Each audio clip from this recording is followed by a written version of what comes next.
तो अभी तक in previous lecture we were discussing about mechanical properties of solid के बारे में बात कर रहे थे। अभी हम लोग क्या पढ़ने जा रहे हैं, मैकेनिकल प्रॉपर्टीज ऑफ फ्लूइड। तो यहाँ पे आता है कि फ्लूइड होता क्या है। तो फ्लूइड क्या है बेटा, फ्लूइड का मतलब है which has property to flow, जिसके पास क्या है, बहने का गुण है। प्रॉपर्टी टू फ्लो, जिसके पास क्या है, बहने का गुण है, बहने का गुण है। अच्छा, तो सर बहने का गुण किसके पास होता है? तो बहने का गुण किसके पास होता है बेटा? लिक्विड के पास भी होता है और गैस के पास होता है। सर गैस कहाँ फ्लो होती है? तो हम लोग देखते हैं कि लिक्विड, हमने पानी लिया और पानी को क्या किया, फर्श पे ऐसे डाल दिया, तो पानी क्या हुआ, अपनी जगह से क्या हुआ, फ्लो करते हुए दूसरी जगह पे पहुंच गया। अच्छा, उसके बाद क्या हुआ कि हमने गैस सिलेंडर का जो पिन है उसको क्या किया, प्रेस कर दिया, और जब गैस सिलेंडर का पिन प्रेस करेंगे तो गैस निकलेगी और थोड़ी सी गैस थोड़े ही देर में पूरे कमरे में उसकी स्मेल आने लगेगी। मतलब बहने का गुण क्या है, दोनों में है। किसमें? लिक्विड में भी और गैस में। तो सर अंतर किस बात का है? तो अंतर है बेटा रेट ऑफ फ्लो का। किसका अंतर है? रेट ऑफ फ्लो का। गैस क्या हो रही बेटा, बहुत तेजी से फ्लो हो रही है। गैस क्या हो रही, बहुत तेजी से फ्लो हो रही, जबकि जो लिक्विड है वो क्या कर रही है, धीरे धीरे फ्लो हो रही। अच्छा, लिक्विड में भी जैसे हमने क्या कर लिया बेटा, वाटर ले लिया, वाटर को फर्श पे डाल दिया, तो वाटर क्या होगा, बड़ी आसानी से क्या हो जाएगा, फैल जाएगा पूरी सरफेस पे। लेकिन वही हनी ले लिया हमने, शहद ले लिया, तो शहद को फैलने में क्या होगा, ज़्यादा समय लगेगा, शहद को फैलने में ज़्यादा समय। और ये इस अंतर को, this difference can be understood by किससे बेटा, इंटर एटॉमिक फोर्स से। इंटर एटॉमिक फोर्स है कि किसके बीच में फोर्स ज़्यादा लग रहा है, किसके बीच में फोर्स कम लग रहा है। तो इंटर एटॉमिक फोर्स से हम इस अंतर को समझ सकते हैं, जो आगे चल के हम लोग क्या पढ़ेंगे, in the form of viscosity के फॉर्म में पढ़ेंगे। विस्कोसिटी का फॉर्म मतलब श्यानता के रूप में पढ़ेंगे कि हनी क्या है बेटा, हनी में विस्कस फोर्स ज़्यादा है, जबकि वाटर में विस्कस फोर्स क्या है, कम है। इसलिए हनी बड़े आराम से फैलता है या बहुत ज़्यादा समय लगता है, जबकि वाटर को फैलने में समय बिल्कुल नहीं लगता। तो ये है हमारे पास कि फ्लूइड होते क्या हैं। फ्लूइड क्या होते हैं, which has property to flow, जिनमें बहने का गुण है। और बहने का गुण किसमें होता है, लिक्विड और गैस में। तो लिक्विड और गैस क्या करते हैं, दोनों को हम फ्लूइड बोलते हैं। हिंदी में बोलते हैं तरल, और इसको क्या बोलेंगे बेटा, द्रव तथा गैस, द्रव तथा गैस। तो ये हमारे पास मैटर। तो ये आया कहाँ से? अच्छा, इन सब बातों से पहले एक बात ये बताओ तुम कि भाई we people are so much interested about the fluid. हम लोगों को इतना इंटरेस्ट फ्लूइड के बारे में क्यों है? भाई we people are researching so much about the fluid, क्यों जानना चाहते हैं? ये मेरा सवाल कि भाई हम लोग क्यों इतना पढ़ना चाहते हैं फ्लूइड के बारे में। तो हमारे इसका जवाब क्या है बेटा कि हमारा जो पूरा ये अर्थ है, अर्थ पे क्या है, everywhere, fluid is present everywhere है। और उसके बाद क्या है, हमारे अर्थ के चारों तरफ एक एनवलप है, किसका, गैसेज का, एटमॉस्फेयर जिसको बोलते हैं, तो एटमॉस्फेयर है। और हमारे अर्थ का 2/3 सरफेस क्या है, वाटर बॉडी से कवर्ड है। तो हमारे पास क्या है बेटा, ढेर सारा फ्लूइड अवेलेबल है। तो सर अवेलेबल है, पड़ा रहने देते हैं, क्यों इतना पढ़ना चाहते हैं? तो हम लोगों के अंदर बेटा कोई भी, हमारी बॉडी में क्या है, मैक्सिमम पार्ट क्या है, फ्लूइड है। दूसरा, हमारे बॉडी के अंदर लिविंग बीइंग, जितने भी जीव जंतु हैं उनके, और जितने भी पेड़ पौधे हैं उनके अंदर होने वाली कोई भी प्रोसेस में क्या हो रहा है, वाटर या फ्लूइड क्या है, एज अ मीडिएटर काम करता है। कोई भी जैसे रिएक्शन हो रही है, खाना पच रहा है, खाने का डाइजेशन हो रहा है, या पेड़ पौधे अपना खाना बना रहे हैं, उनकी ग्रोथ हो रही है, इन सब प्रोसेस में क्या है, फ्लूइड वेरी नेसेसरी है। फ्लूइड की आवश्यकता के बिना ये काम हो नहीं सकते। इसलिए ये बहुत आवश्यक हो जाता है कि हम लोग क्या करें, इसके डीप में रिसर्च करें, इसके गुणों का अध्ययन करना जरूरी हो जाता है। तो ये तो रही बात कि हम लोग फ्लूइड के बारे में इतना इंटरेस्टेड क्यों हैं। लेकिन सर इसमें डिफरेंस क्या है? तो डिफरेंस क्या है, तो हम लोग देखेंगे अब सबसे पहले कि इनके बीच में डिफरेंस क्या है। तो सबसे पहले डिफरेंस क्या है बेटा कि हमारी जो मैटर है, मैटर क्या है, मैटर है हमारे पास, मैटर की हमारे पास वैसे तो स्टेट होती है कितनी, 3, लेकिन अभी क्या है हमारे पास 5 स्टेट है, ठीक है। ये क्या है, मैटर के पास क्या है, सॉलिड है, लिक्विड है, सॉलिड है, लिक्विड है, और क्या है, गैसेज है, कोलाइड है, कोलाइड और प्लाज्मा। तो ये हमारे पास अभी 5 अकरिंग स्टेट ऑफ मैटर हैं, बाद में करेंगे, ठीक। तो क्या है, कोलाइड और क्या है, प्लाज्मा है। ठीक है बेटा, एक बात बताओ, ये हमको नहीं पढ़ना है अभी, हमारे मतलब का सिर्फ क्या है, सॉलिड, लिक्विड एंड गैस। और इनके जो क्लासिफिकेशन का बेसिस है वो क्या है बेटा, वॉल्यूम को, इसका वॉल्यूम क्या होता है, फिक्स होता है, वॉल्यूम क्या होता है, फिक्स होता है। दूसरा इसका वॉल्यूम, इसका क्या होता है, वॉल्यूम तो फिक्स है, इसका शेप भी फिक्स होता है क्या, अच्छा, वॉल्यूम तो इसका भी फिक्स होता है, वॉल्यूम तो इसका भी फिक्स होता है, और ये क्या है, लेकिन इसका शेप फिक्स नहीं होता, तो शेप जो है फिक्स नहीं है। और इसका क्या है बेटा, ना तो वॉल्यूम फिक्स है, वॉल्यूम भी फिक्स नहीं है, और शेप भी, वॉल्यूम मतलब साइज, तो ये क्या है बेटा, दोनों फिक्स नहीं है। शेप मतलब उसका आकार, आकार एवं आयतन उसका क्या है, फिक्स नहीं है। ठीक है भैया, तो एक बात बताएं, हमने इसका पहले चैप्टर में पढ़ा था क्या, इलास्टिसिटी। इलास्टिसिटी में हमने ये पढ़ा था कि volume of solid, volume of solid can be change. चले, तो क्या है, इलास्टिसिटी है, इलास्टिसिटी। अच्छा चलो, हमने अपने पिछले चैप्टर में क्या डिस्कस करा था बेटा, पिछले चैप्टर में हमने ये बोला था कि volume of solid can be fix by applying stress. अगर स्ट्रेस लगा रहे हैं हम लोग, फोर्स लगाएंगे तो उसका वॉल्यूम क्या, लंबाई बढ़ा सकते हैं क्या, और लंबाई बढ़ जाएगी तो उसका वॉल्यूम क्या होगा, चेंज हो जाएगा। तो पिछले चैप्टर में तो हमने पढ़ा था कि वॉल्यूम इसका क्या होता है, चेंज करा जा सकता है। कैसे, बाई एक्सटर्नल फोर्स लगा के, या हम लोग क्या करें, स्ट्रेस अप्लाई करके इसका वॉल्यूम क्या कर सकते हैं, चेंज। लेकिन हम यहाँ क्या कह रहे हैं, वॉल्यूम फिक्स है, इसका भी वॉल्यूम क्या है, फिक्स है। तो ये बात का मतलब क्या है, ये तो हमारे बीच क्या हो गया, कंट्राडिक्शन हो गया कि एक बार हम कह रहे थे सॉलिड का वॉल्यूम फिक्स होता है, और दूसरी बार क्या कह रहे हैं कि वॉल्यूम फिक्स हम नहीं है, मतलब हम क्या कर सकते हैं, फोर्स लगा के चेंज कर सकते हैं। तो इसका मतलब क्या था, उस लाइन का मतलब ये है बेटा कि वॉल्यूम फिक्स अंडर, ये क्या है बेटा, ये under atmospheric pressure, atmospheric pressure कि मतलब ये नॉर्मल कंडीशन में इसका वॉल्यूम क्या रहेगा, सॉलिड और लिक्विड का वॉल्यूम जो है नॉर्मल कंडीशन में फिक्स रहेगा। अगर हम एक्सटर्नल फोर्स अप्लाई नहीं कर रहे हैं तो उसका वॉल्यूम चेंज नहीं होगा। तो ये सारी बातें हम लोग एक कन्वेंशन यूज करके कि भाई सारा ऑब्जर्वेशन कहाँ है हमारा, अंडर एटमॉस्फेरिक प्रेशर, दाब में कोई परिवर्तन नहीं कर रहे हैं, मतलब कोई एक्सटर्नल फोर्स लगा नहीं रहे हैं। ठीक है, तो ये क्या हमारा मैटर इस तरीके से क्लासीफाई हो गया।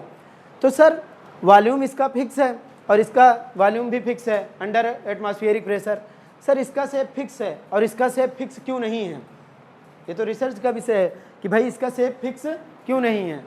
तो जो हमारा सॉलिड होता है, सॉलिड का रीअरेंजमेंट होता है, मतलब सॉलिड मॉलिक्यूल का फॉर्मेशन होता है तो कुछ इस तरीके से होता है।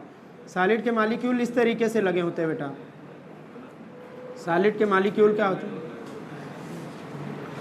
अच्छा, ये सरफेस पे हमने सॉलिड को एक रख दिया, ये हमारी सरफेस थी और ये सॉलिड को रख दिया हमने, और सॉलिड को रख देंगे भैया तो होगा क्या कि ये मॉलिक्यूल क्या करते हैं, इन पे फोर्स लगाते हैं, इसको बोलते हैं टेंजेंशियल फोर्स। ये मॉलिक्यूल क्या करते हैं, इस पे फोर्स लगाते हैं, इसको बोलते हैं क्या, टेंजेंशियल फोर्स। और दूसरा ये हर डायरेक्शन में, इसको बोलते हैं नॉर्मल फोर्स। ये क्या, ये मॉलिक्यूल सब मॉलिक्यूल क्या कर रहा है, अट्रैक्ट कर रहा है। तो जो सॉलिड के मॉलिक्यूल है, अगर ये सॉलिड का स्ट्रक्चर देखें तो सॉलिड के मॉलिक्यूल क्या करते हैं, नॉर्मल फोर्स भी अप्लाई करते हैं, नॉर्मल फोर्स भी अप्लाई करते हैं और टेंजेंशियल फोर्स भी अप्लाई करते हैं। नॉर्मल फोर्स और टेंजेंशियल फोर्स का मतलब अभिलंबवत दिशा में भी बल लगाते हैं और स्पर्श रेखीय दिशा में भी बल लगाते हैं। लेकिन अगर हम क्या करें, इसी का रिप्रेजेंटेशन करें किसका, लिक्विड के मॉलिक्यूल का, तो लिक्विड के मॉलिक्यूल का रिप्रेजेंटेशन होता है कैसे बेटा, लिक्विड के मॉलिक्यूल का रिप्रेजेंटेशन होता है इस तरीके से, मॉलिक्यूल को हमने रख दिया और ये मॉलिक्यूल है बेटा, और इसके मॉलिक्यूल क्या करेंगे, लंबवत दिशा में तो बल लगाते हैं लेकिन टेंजेंशियल डायरेक्शन में कोई भी बल नहीं लगाते। ये देखो, ये इसको इधर अट्रैक्ट करेगा, ये इसको इधर अट्रैक्ट करेगा, ये, लेकिन इस डायरेक्शन में कोई भी फोर्स नहीं लगेगा। तो जैसे ही हम लिक्विड को रखना चाहेंगे फर्श पे, लिक्विड इस डायरेक्शन में कोई फोर्स नहीं लग रहा, ये वाला मॉलिक्यूल कहाँ चला जाएगा, नीचे चला जाएगा, ये वाला मॉलिक्यूल कहाँ लगा चला जाएगा, नीचे चला जाएगा। तो इस वजह से क्या होता है, लिक्विड कोई भी टेंजेंशियल फोर्स अप्लाई नहीं करते हैं तो लिक्विड के मॉलिक्यूल एक मॉलिक्यूल के ऊपर दूसरे मॉलिक्यूल नहीं रह पाते, इसलिए लिक्विड क्या करने लगता है, फ्लो करने लगता है। तो ये क्या है बेटा, इसमें ओनली नॉर्मल फोर्स, केवल हम लोग क्या लगाते हैं, लंबवत बल लगाते हैं। लेकिन यहाँ पे क्या होता है, नो टेंजेंशियल फोर्स, यहाँ पे कोई टेंजेंशियल फोर्स नहीं होता। तो this is a basic reason कि भाई shape of solid is fixed and shape of liquid is not fix. क्यों? उसमें कोई टेंजेंशियल फोर्स नहीं लगता, इसलिए क्या होता है, शेप उसका फिक्स नहीं होता। तो दिस इज ऑल अबाउट कि how liquid is different from solid and gases is different from liquid. तो लिक्विड के बीच में क्या होता है, inter atomic force of attraction solid से कम लगता है, और गैसेज के बीच में क्या होता है, बिल्कुल कम लगता है। इसीलिए गैसेज के मॉलिक्यूल क्या होते हैं, एक दूसरे से बिल्कुल दूर दूर होते हैं। ठीक है बेटा, तो ये तो रहा कि हमारा कि फ्लूइड पढ़ने जा रहे हैं, तो फ्लूइड हमारे पिछले चैप्टर से कैसे अलग है। फ्लूइड पिछले चैप्टर से अलग इसलिए है क्योंकि इसमें क्या है, फ्लो करने की टेंडेंसी है, और उसमें क्या था, टेंजेंशियल फोर्स था, और टेंजेंशियल फोर्स एक मॉलिक्यूल को दूसरे मॉलिक्यूल से क्या करता है, बांध के रखता है। ठीक, तो अब हम आते हैं अपने टॉपिक पे। टॉपिक क्या है हमारा कि मैकेनिकल प्रॉपर्टीज ऑफ फ्लूइड। तो फ्लूइड में सबसे पहले हमको पढ़ना क्या है बेटा, डेंसिटी। क्या पढ़ना है, डेंसिटी। तो ये तो हमें पता चल गया कि कैसे ये चीज़ें अलग हैं। ठीक है, तो हम लोग सबसे पहली हेडिंग लिखेंगे डेंसिटी। तुम लोग भी लिखोगे क्या? तो लिखें बेटा डेंसिटी। समझ में आ रहा है ना? ठीक है, तो डेंसिटी क्या है बेटा कि जैसे हमने क्या किया, हमने कुछ एग्जाम्पल देखे। एग्जाम्पल क्या देखे, नॉर्मल डेली लाइफ के एग्जाम्पल देखते हैं। हमारे पास क्या होती है, पैकेट्स होती हैं जिसमें क्या फर्टिलाइज़र आते हैं। यूरिया वाली पैकेट होती है क्या, उसमें फर्टिलाइज़र आते हैं। उसकी साइज़ कभी उठा के देखना, वो साइज़ क्या ज़्यादा बड़ी है। और एक हमारे पास आता है सीमेंट का पैकेट।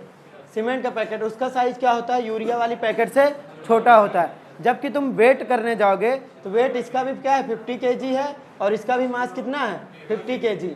ठीक है, अच्छा चलो, अगर हम इस पैकेट में क्या कर दें, काटन भर दें, काटन मतलब रुई भर दें, तो भर जाएगा, लेकिन उसका वेट कितना होगा, 1 kg या 2 kg। अच्छा, इसी में हम आयरन के टुकड़े भर दें, आयरन के टुकड़े भर दें, तो इसका वेट क्या हो जाएगा, बहुत ज़्यादा हो जाएगा, शायद हमसे उठे ना और चाहे ये पैकेट फट जाए, है ना। तो इसका मतलब हम ये देखना चाहते हैं कि हर एक मैटर क्या है, सेम वॉल्यूम में कितना आ रहा है, मतलब सेम वॉल्यूम में उस मैटर का कितना मास रखा जा सकता है। इस बात को जानने के लिए हमने क्या किया बेटा, एक टर्म डिफाइंड किया जिसका नाम क्या है, डेंसिटी। तो डेंसिटी कैसे लिखते हैं बेटा, तो डेंसिटी अमाउंट या मास, मास प्रेजेंट पर यूनिट, ये भी आ जाएगा, ये भी आ जाएगा। ठीक है, तो ये क्या आ जाएगा बेटा, डेंसिटी। डेंसिटी बराबर क्या होता है, डेंसिटी बराबर आता है, डेंसिटी बराबर आता है मास अपान में वॉल्यूम, मास अपान वॉल्यूम। इसको क्या करते हैं, m upon V, m upon V, और इसका यूनिट क्या आ जाएगा बेटा, kg पर मीटर क्यूब। तो डेंसिटी को हम लिखते हैं रो से, और रो बराबर फार्मूला आ गया m अपान वी। ठीक है, अच्छा डेंसिटी। अब हम लोग ये जानते हैं कि स्पेसिफिक डेंसिटी क्या होता है, स्पेसिफिक डेंसिटी। अब एक बात बताओ, अगर काटन थी, काटन पैकेट में कम आ रही थी, काटन का मास क्या था, सेम वॉल्यूम में क्या था, कम आ रहा था, इसका मतलब ये तो कांस्टेंट हो गया, वी क्या हो गया, कांस्टेंट हो गया, मास कम था, इसका मतलब डेंसिटी क्या है, कम है। तो काटन की डेंसिटी क्या है, कम है।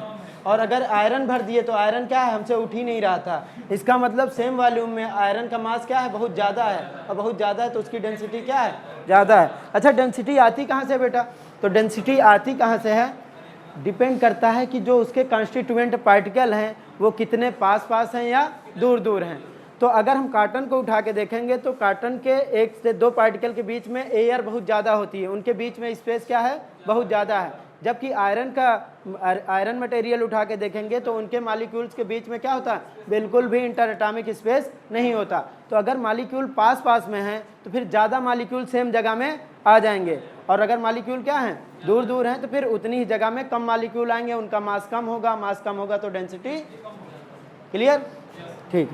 तो ये क्या है, स्पेसिफिक डेंसिटी हमने एक टर्म डिफाइंड किया, और इसमें हम करते क्या है बेटा कि हम वाटर क्या है हमारे पास एबंडेंस में है, वाटर हर जगह हमको क्या होता है, मिल जाता है। तो हम लोग किसी भी वस्तु की तुलना करते हैं कि ये वाटर के रिस्पेक्ट में कितना भारी है या हल्का है, और उसके लिए हम लोग लिखते हैं कि स्पेसिफिक डेंसिटी क्या है, इसको क्या करेंगे, स्पेसिफिक डेंसिटी लिखेंगे, और ये क्या आ जाएगा बेटा, density of that particular matter, density of matter upon में density of water at 4 degree centigrade. ठीक, या डेंसिटी ऑफ वाटर भी लिख सकते हैं। तो density of matter upon density of water at 4 degree centigrade. तो एक बात बताओ, इसको हम रो लिख सकते हैं क्या, और इसको क्या लिख सकते हैं, रो डब्लू। और ये क्या आ गया बेटा, कभी कभार हम इसको क्या लिख देते हैं, स्पेसिफिक ग्रेविटी भी लिखते हैं। तो जी से हम लोग क्या कर सकते हैं, रिप्रेजेंट कर सकते हैं। ठीक है।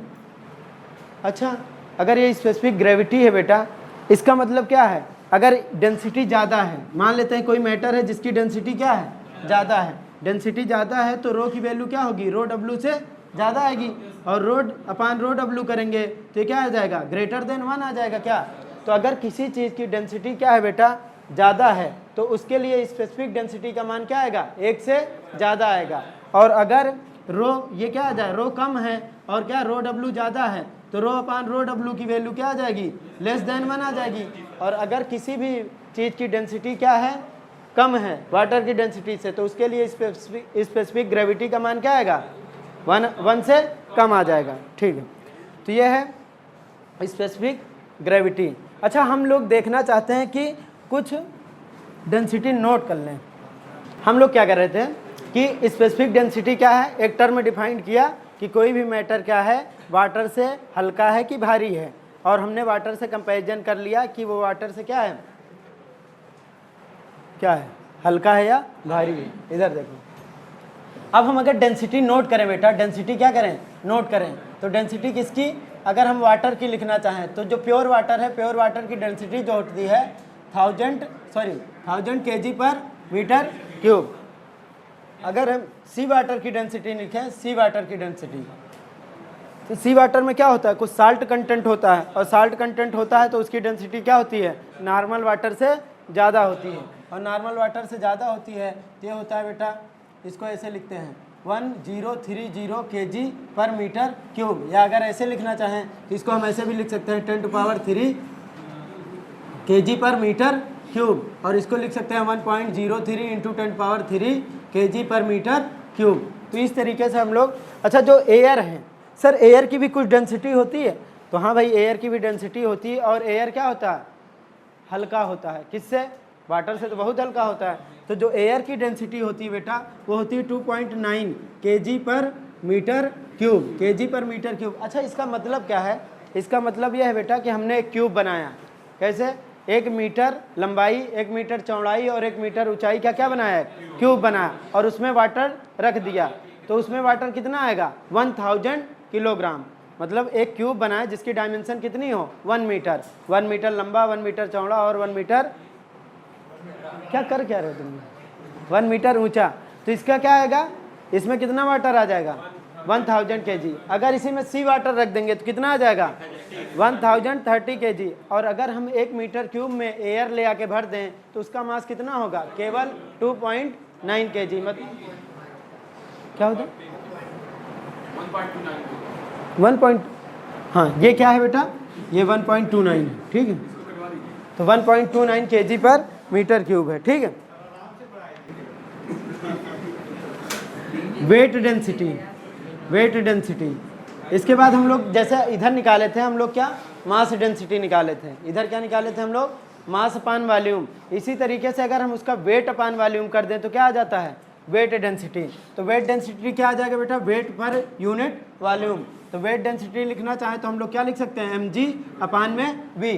और अगर ये क्या करें, इसको हम रो जी लिखना चाहें तो ये क्या आ जाएगा बेटा, m अपान v क्या होता है, रो होता है, क्या रो इंटू जी क्या आ गया बेटा, उस पर्टिकुलर मैटर की वेट डेंसिटी। इससे पता क्या चल रहा है कि हमने जी का मल्टीप्लाई कर दिया है, और जी का मल्टीप्लाई कर दिया है तो फिर क्या निकालना है कि एक यूनिट वॉल्यूम में कितना उसका वेट ऑक्यूपाइड है। ठीक है, तो this is all about your density और स्पेसिफिक डेंसिटी, और क्या कहते हैं। अब जो अगली मुख्य बात पढ़नी है हमको, अच्छा वेट डेंसिटी को बोलते हैं भार घनत्व। इसको क्या बोलते हैं बेटा, भार घनत्व, भार घनत्व। ठीक, और वहाँ पे क्या था बेटा, द्रव्यमान घनत्व था, वहाँ पे हम मास पर यूनिट वॉल्यूम, या उसको सिंपली हम लोग क्या बोलते हैं, घनत्व बोलते हैं। तो अगली बात जो पढ़नी है हम लोगों को वो क्या है बेटा, प्रेशर। हाँ ठीक है,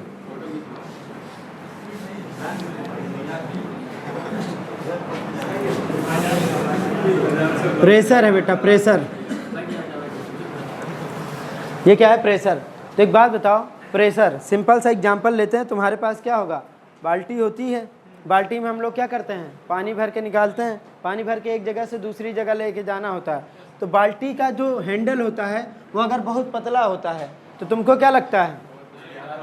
तुमको ऐसा लगता है कि वहाँ पे क्या ज़्यादा दर्द हो रहा है। और अगर इसी को हम क्या करें, काटन वगैरह लगा लें या कपड़े से पकड़ लें तो बड़े आराम से हम लोग क्या करते हैं।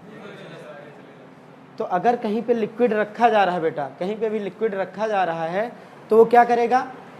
वो उसकी सरफेस पर फोर्स लगाता है। लिक्विड क्या रखा जाएगा तो उसकी सरफेस पर क्या लगाएगा? फोर्स।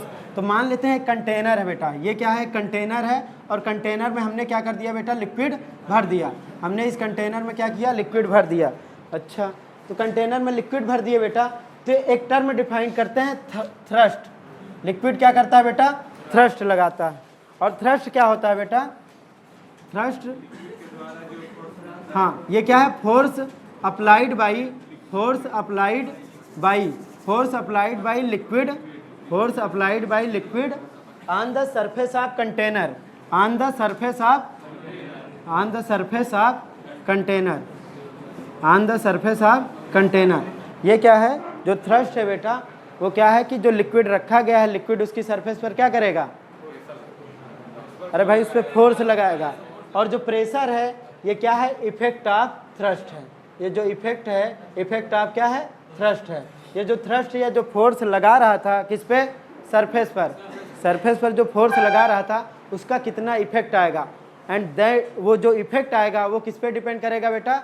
एरिया पे। कैसे? अभी हमने कंटेनर वाला एग्जांपल लिया था या बाल्टी वाला एग्जांपल लिया था, उस पर क्या लग रहा है? फोर्स। लिक्विड भर रखा है बाल्टी में, वो सरफेस पर क्या लगा रहा है?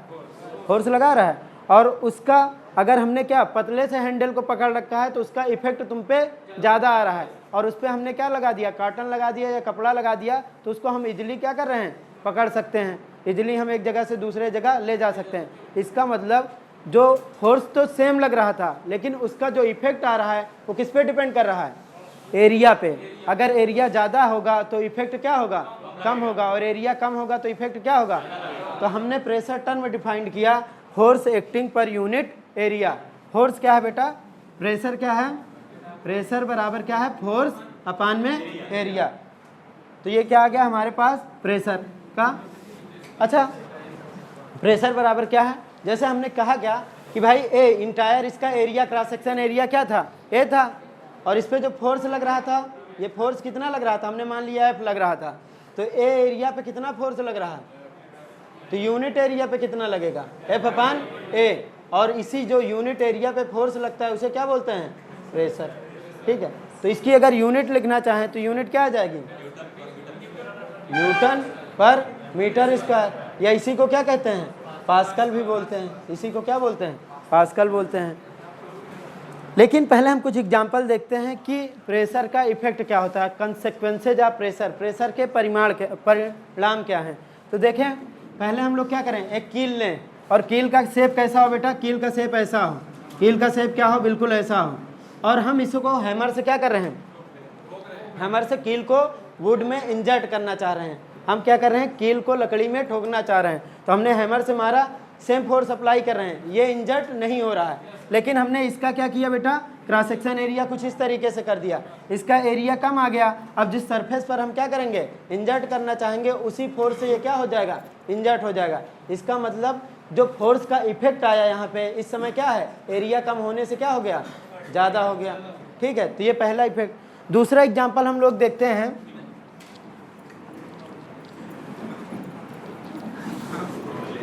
दूसरा एग्जाम्पल क्या है बेटा?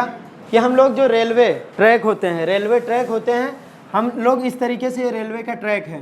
ठीक है, रेलवे ट्रैक के नीचे हम लोग क्या करते हैं? कंक्रीट के पत्थर डालते हैं। देखा क्या? अरे भाई, रेलवे के ट्रैक होते हैं, उसके नीचे क्या स्लीपर से डले होते हैं। ये क्या डले होते हैं? इस तरीके से ब्लास्ट। ठीक है, कंक्रीट के पत्थर डले होते हैं। पहले वुड के होते थे, लेकिन वुड वाले क्या होते थे? ज़्यादा रिलायबल नहीं होते थे, या बहुत कम समय बाद उनको क्या करना पड़ता था? बार बार लगाना पड़ता था। तो लोगों ने क्या किया? अब पत्थर के ये ब्लास्ट, ये स्लीपर यूज करते हैं। तो एक बात बताओ, इसको क्यों किया? अगर ट्रेन, ये केवल यही होता बेटा, ये पटरी होती, तो पटरी पे ट्रेन जा रही है, उसका लोड पूरा कहाँ आता है? एक लाइन इधर और एक लाइन इधर। तो क्या होता है, इसको बोलते हैं ये पटरी क्या होती है, ग्राउंड में चली जाती है। एरिया कम है और एरिया कम है बेटा, तो सेम फोर्स के लिए जो प्रेशर आएगा, एरिया कम है तो प्रेशर क्या हो जाएगा, ज़्यादा। और इसकी वजह से क्या होता, जो रेल ट्रैक था वो क्या होता, ग्राउंड के अंदर चला जाता। मतलब इसको बोलते हैं पंचिंग फेलियर। वो क्या करता, फेल कर जाता, मतलब जो ट्रैक है वो फेल हो जाता। पंचिंग फेलियर मतलब रेलवे ट्रैक क्या होता, ग्राउंड के अंदर चला जाता। अब हमने क्या किया बेटा, उसको पत्थर के ऊपर रखा है, तो अब पूरे सिस्टम का एरिया क्या हो गया, इतना। रेलवे ट्रैक का एरिया बढ़ के अब अगर ये अंदर जाएगा तो पूरा का पूरा ये सिस्टम जाएगा, और इसका एरिया क्या हो गया बेटा, एरिया इंक्रीज हो गया। और एरिया इंक्रीज हो गया बेटा, ये क्या आ गया, एरिया इंक्रीज हो गया, तो प्रेशर क्या हो गया, डिक्रीज हो गया। और प्रेशर कम आ रहा है तो अब क्या होगा, सेम फोर्स के लिए उसका इफेक्ट दूसरा होगा और पंचिंग फेलियर नहीं होगा, तो ट्रेन क्या होगी, आसानी से जा सकती है। दूसरा एग्जाम्पल क्या है बेटा, तुम लोगों ने बड़ा पॉपुलर एग्जाम्पल है कि रेगिस्तान जो होता है, रेगिस्तान में ऊँट क्या करते हैं, बड़े आसानी से चल लेते हैं, जबकि उनका भार क्या होता है, बहुत ज़्यादा होता है। और घोड़े क्या करते हैं, आसानी से नहीं चल पाते हैं, जबकि उनका भार क्या होता है, ऊँट के रिस्पेक्ट में बहुत कम होता है। तो ये किस वजह से होता है बेटा, उनके पैरों की बनावट के कारण। ऊँट के पैर क्या होते हैं, कुछ इस तरीके से फैले होते हुए हैं, जबकि जो हार्स होता है उसके पैर क्या होते हैं, कुछ इस तरीके से कम एरिया होता है। तो अगर इसका एरिया ज़्यादा है बेटा, तो सेम एरिया के लिए प्रेशर बराबर फोर्स अपॉन एरिया, और एरिया क्या है बेटा, कम है, किसके लिए, हार्स के लिए, तो इसके लिए प्रेशर क्या आएगा, ज़्यादा आएगा, और उसका पैर रेत के अंदर चला जाएगा और उसको चलने में क्या आएगी, दिक्कत आएगी। लेकिन ये इसका एरिया क्या है, ऊँट के लिए एरिया ज़्यादा है, और एरिया ज़्यादा है तो प्रेशर कम होगा, तो आसानी से क्या करता है, चल सकता है। तो ये कुछ एग्जाम्पल हैं। दूसरा एक और एग्जाम्पल देखते हैं कि हम लोग क्या करते हैं बेटा, शार्प नाइफ हो, शार्प नाइफ मतलब तेज़ धार की चाकू हो, और तेज़ धार की चाकू से हम लोग सब्जी क्या करते हैं, बड़े आसानी से कट कर सकते हैं। और वही जब उसकी शार्पनेस क्या होती है, कम हो जाती है, तो फिर हमको सेम सब्जी काटने के लिए क्या करना पड़ता है, ज़्यादा एफर्ट लगाना पड़ता है, ज़्यादा मेहनत करनी पड़ती है। तो हो क्या रहा है बेटा, इसका क्रॉस सेक्शन एरिया, ये जो चाकू है, चाकू का ये क्रॉस सेक्शन एरिया क्या कर रहे हैं, यहाँ पे कम कर दे रहे हैं, शार्प हो जा रही तो एरिया कम हो रहा है, और एरिया कम होगा तो सेम फोर्स के लिए प्रेशर क्या लगेगा, ज़्यादा, और सब्जी क्या होगी, आसानी से कट जाएगी। और उसके बाद क्या आएगा, अगर एरिया क्या हो जाएगा, ज़्यादा, शार्पनेस कम हो जाएगी तो सब्जी आसानी से नहीं कटेगी। तो ये है प्रेशर। और प्रेशर के बाद क्या है, उसके ढेर सारे एग्जाम्पल हैं जहाँ पे हम लोग देख सकते हैं कि प्रेशर का डेली लाइफ एग्जाम्पल क्या है। इसके बाद हम लोग पढ़ते हैं टाइप्स ऑफ प्रेशर। ठीक है, तो टाइप्स ऑफ प्रेशर में क्या आता है बेटा, types of pressure, types of pressure, types of pressure. तो टाइप्स ऑफ प्रेशर में हम 3 तरीके के प्रेशर पढ़ते हैं। पहला पढ़ते हैं बेटा एटमॉस्फेरिक प्रेशर, एटमॉस्फेरिक प्रेशर, ठीक है। दूसरा क्या है बेटा, गेज प्रेशर, दूसरा क्या है, गेज प्रेशर। और तीसरा क्या है बेटा, एब्सोल्यूट प्रेशर। तो ये सारे प्रेशर हैं जिसको हम लोग क्या करेंगे, आगे कंटिन्यू करेंगे, आज इतना ही रखते हैं, ठीक।